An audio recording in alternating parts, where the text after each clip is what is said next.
In this video, we're going to learn about the paired t-test and creating gain scores. So I have this data file in Stata, so I'm going to open that up. We'll take a quick look at the data. We see we have some sort of pre-score and some sort of post-score. So maybe there was a test and you did a test before the unit started and after the unit started. So the first thing we can do to get a sense of what's out there is we can simply type sum for summarize, and we can see that of our 14 observations, we have an average of about 79 for the pre-test, an average of about 85, 86 for the post-test, similar standard deviations. So it looks like the average gain was around 6 points, but in our sample. But let's say we wanted to test whether that we could generalize that to the population, assuming that this is a random sample of that population. Well, it's very straightforward. We can simply do t-test pre equals post, and we get the paired t-test.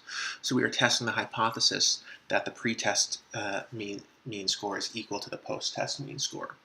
And at the top of our table, we simply have the descriptive statistics of our pre and post means. These are the same means we got just by typing sum. We got the standard deviations, but we also now get the confidence intervals. And then we get the difference. So we see our difference is 6.57, a standard error, a standard deviation for that difference, and also a 95% confidence interval for that difference. So based on the confidence interval, we get a range of plausible values from about -8 to -5, meaning that the pre minus the post is negative. So if we think about the post coming after is what we're actually interested in, it would be positive. So there's a score, a gain score of about 6.57 with this confidence interval here.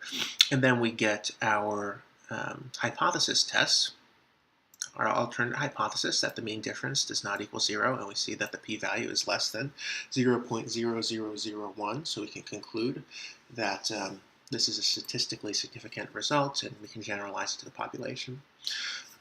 So just to show, if we type the same command but write post equals pre, we get all the same results, except now these numbers down here are positive.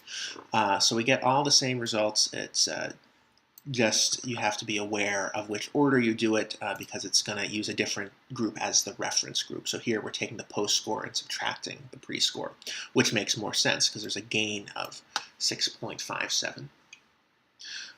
So that's one way to look at things. Another way would be to create a new variable called a gain score, which you've seen in homework 4, and this is simply subtracting the pre-score from the post score. So we can type gen for generate, gain equals post minus pre.